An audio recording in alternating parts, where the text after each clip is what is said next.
Hello, viewer / listener. Welcome back. We're here, break, talking about, I guess that episode we just had about JJ and about Steve's announcement where he decided to bury the lead multiple times. To where he's going, the East River Source Control Company. Yes. Is it company or is it? East River Source Control is ERSC. I don't know if company is technically after it. I think Oxide, since Oxide's Oxide Computer Company, I think I've like overtly added company onto the end of companies too much. I think it's just East River Source Control, but again, it's a name I hope never matters except for on some legal paperwork. Right. So Yeah, I know that like with company names, like you have to like, if it's an LLC, you have to put LLC in there. If it's like a corporation, you have to put corp or corporation or company or Inc. in there in the name. GmbH or whatever it is in Germany. Oh yeah. And then if you do a DBA, you can just leave that off. So, man, I know too much about businesses now. It's esoteric nonsense. Anyway, that was a fun episode. I feel like we got into some fun stuff there. Yeah, I don't know. What do you guys want to talk about in break? Because I feel like that was also like we did like a complete episode. I feel like there's a good story in there. I mean, we'll find out when I get to post. Yeah. That's how post is always fun because I'm like listening and I'm just like, what the hell are we saying? Like, what? Happens. You know, we record this at various times. Everyone's, you know, we have other things going on too. So I've usually woken up 30 seconds before the camera's turned on. Same. I flew in last night, so it was, you know, a lot of grogginess, but no, it was good. I don't know. I'm really excited for, you know, JJ, East River Source Control, ERSC. I'm excited to see everything going. And it's like, it's weird because, you know, when you like see good colleagues leave companies that you otherwise would be like, why are you leaving this company? Oxide's so great. And then you're like, nope, I get it. I see where you're going. Like you found something that you're, you know, you've been there for a while, whatever. It's one of those, I can't be like, I'm mad at Steve for leaving, you know? So I'm happy for you. Thanks. I hope everything goes well there. And, you know, hope JJ and ERSC moves forward.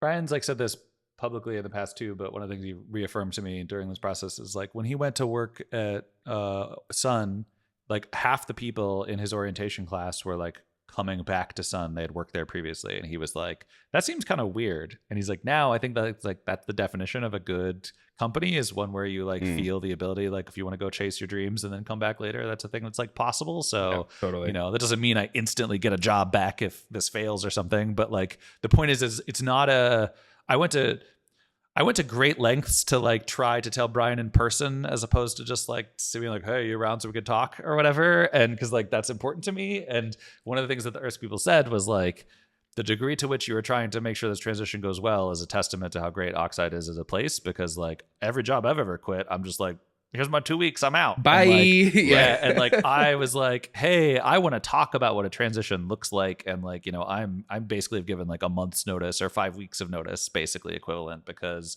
I'm on this project and I want to make sure to hand it off responsibly and all that kind of stuff. And so it's very much a like not a bad breakup. It is like a just like I want to go pursue other things. And so that's like I was joking that like my project's not open source yet, but it is like going to be open source eventually. And so just like, if you ever need questions, like I'll still be around and like the code will be out there. So you know, I'm not working there anymore. I could still, you know, like whatever. So it's a very mutual friendly kind of situation and not a like anger or bad one or whatever. So who knows what the future will hold? We'll find out.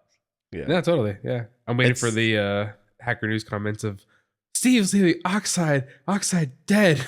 I'm just waiting. Nobody said that. Nobody said it. I know. I know. Like, that was my point. I mean, I hoped really much that nobody would be saying that, because that's not true at all. Right. So. Right. Yeah, no, it's nice to see like someone be able to like leave a company and it just kind of be like, no, it's not because bad. It's because actually good, like good opportunity. And like be like, you know, it sucks that I'm leaving, but it's like I kind of have to. It's like I can't not go do this other thing.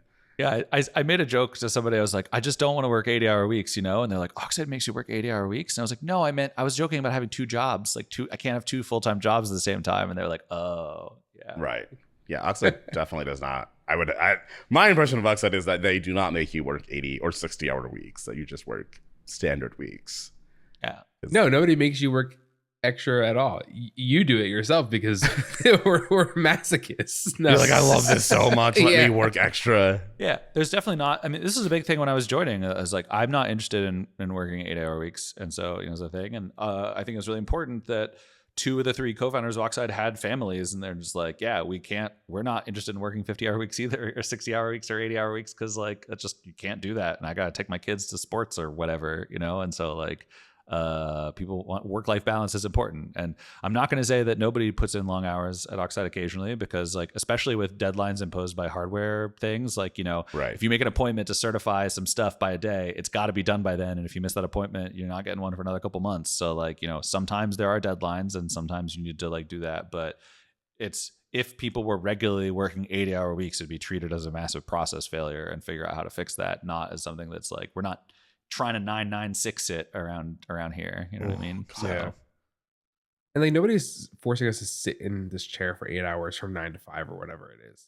Yeah. Like, if you need to take a couple hours off to go do something, go do that. And then, you're an adult, you can manage your schedule. And we see people all the time chatting early morning, late at night, like, not because anyone's forcing them to, but that's just how things worked out for their work-life balance. And, there's a very much async communication is the primary communication at Oxide, which is nice. So yeah, it's interesting. Last time when I was in San Francisco and I went and worked from the office for 2 days, I didn't tell anybody I was doing that. I just kind of showed up, and there were 4 people in the office, and we have like 20 people that live in the Bay Area. So like, even the people that are in the same place as the office don't like go to the office every day from 9 to 5, and that's mandatory or you're fired. So like, yeah. Yeah, I think that the model that so many people have in their mind for how work should be is just like, I think it's just because they've grown up with it. So they're like, oh yes, work should be like a third of your life. And I'm just like, that's silly. Like, you should have to like, yeah, you got to put some time into work, but like, you should also have enough time to live your life. And you shouldn't feel the need to like always be working, or always be like, oh, we got to do 60, we got to do 80-hour weeks, or like that somehow makes you like superior to everybody else in the world. It's just like, but you're not, though. You're just burning everybody out constantly. And then, yeah, they might be working 60 or 80 hours a week, but they're giving you 20 hours of output. So I don't really know how good that's working for you, but people just like are so focused on that. And then they see a healthy company and they're just like, wait a minute, what do you mean? what do you mean you have flexibility? What do you mean we just trust you? Like, that's not how that's supposed to work. You're supposed to have this antagonistic relationship with your employer. That's just like, it turns out you don't have to. Well, I mean, like, it's not to toot Oxide's horn so much either, but like, I got messages from people, like recruiters and company people. Hey, Matt, we're offering this salary, which is lower than your salary, and it's all in-person New York City.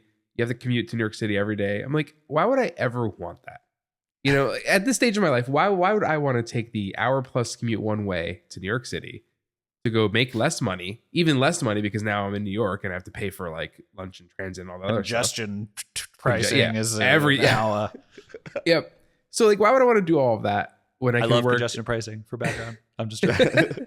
Steve's like, please don't cancel me. I've already said enough controversial things. That's my unpopular opinion. Congestion pricing is good. But it's like, why would I want to do that, right? I don't want to, have responsibilities here at home, like, and that those hours that I'm saving commuting, I can do other things with. Go to the gym, make real food to eat, spend more time working or reading. Like, it works out well, and it's not just because Oxide's remote, but it's just, I don't know. I don't feel micromanaged here, which is nice. I really, really like that aspect, and it's hard to find a company like that where it doesn't turn into an adversarial relationship. And I just found, given Steve's departure and talking to Brian and talking to other people, like, I just found that people actually care about each other here. And it's not like in the way of, oh, kumbaya, we're a family, blah, blah, blah. Yeah, none of that bullshit. Like, we know what we are. We're colleagues that just happen to align on the same vision here, and we just have the similar values. But like, it shows, like, they congratulated Steve when he's announced he's leaving.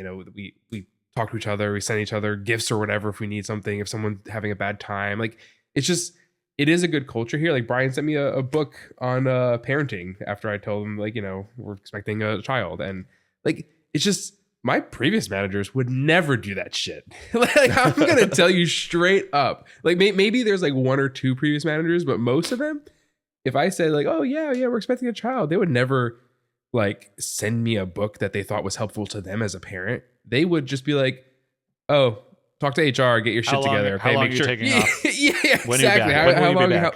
Yep. Are your projects going to be done before you leave? When are you going to be back? What's going on here? Oh, that promotion? Yeah, forget it. You're done.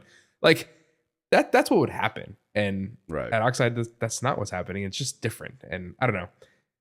I feel fortunate for that. And when you see someone leave that environment, you know it's for a reason that they thought long and hard about. And like that's what I'm trying to say here is like, clearly you're making the right decision for your life, Steve, because I know what you're walking away from, but also I know what you're walking towards. And like, I'm happy for you. Yeah. Thanks. Yeah, I think we also, as a people, as an industry, I feel like we hyper focus on what we do a little too much. Like I've been going on this journey of being like, oh, actually, I think I do like things that I never really considered that I like, and I should just like invest more time in it, like plumbing or like electrical work or carpentry or woodworking. I'm like, actually, these things are fun, and there's like so much to learn and so much to do.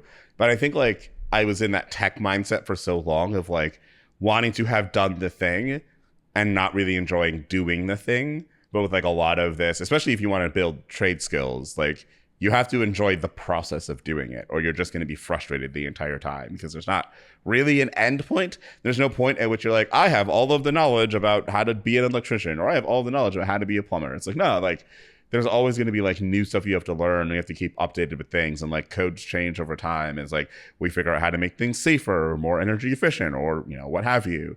And I feel like tech as an industry is locked into this mindset of like, what matters is what you have shipped, not what you're currently doing. And you should be trying to get to the end and ship something as quickly as possible. And I mean, that just makes like all of our stuff that like much, much worse than it needs to be, because we just hyper fixate on like, get it done now. And it's like, no, if you want to do something beautiful, if you want to do something that is like good and great, you have to like give it lots of time. You have to do lots of planning. You have to explore lots of options and then arrive at something having thought it through. And I feel like as an industry, we just do not do that. And especially for like major decisions, like Oxide is structured in a very specific way because its founders were like, we need to structure things in a very specific way, or it's going to be really hard to do what we want to do with the number of people that we want to do it with. And I think a lot of companies would just be like, we can make that decision later. We can figure that later. And it's like, no, you can't. Like, you can't fix your company's culture later. That is like an almost impossible task to do, especially if you're someone that's thinking in that way. You're just not going to do it. And so I think it's like, for me, I've been like, oh, okay, this is how you should want to live life. You should want to be able to you should want to be doing the things you're doing. Yes. You shouldn't want to always perpetually have finished whatever task you're trying to work on. Yeah, most people, they want to admire the work that's already finished. Like everyone can admire a beautiful piece of furniture or a beautiful car or a beautiful garment. Everyone can admire the finished work and see beauty there. But they don't think or talk about, like you said, the process to get there. And in software, we just completely ignore the process. We're just like, oh, yeah, this makes an HTTP request. We're good. It's like, but you're leaking memory the entire way. And it's not clear what this code actually is doing and how it's set up. No, but it's fine. The HTTP request is made, right? We're done. Check. It's like, do you not care about this? And maybe it's not that the person doesn't care, but you're right that the companies don't care. They're not incentivized to give people time to do that stuff because their promotions aren't attached to the beauty of the process. It's attached to some OKR somewhere that says, get this done or else. And like, it's kind of sad, and I don't know. I wish we could take more time to appreciate the sort of the process and enjoy what we're working on rather than just being so results driven. Yeah. I watched some woodworking YouTube videos or channels, and it's so nice to just watch. Oh, you sanded this for hours. Oh, you glued this and you waited for hours. Oh, you fixed these little gaps and holes and scraped out all this stuff.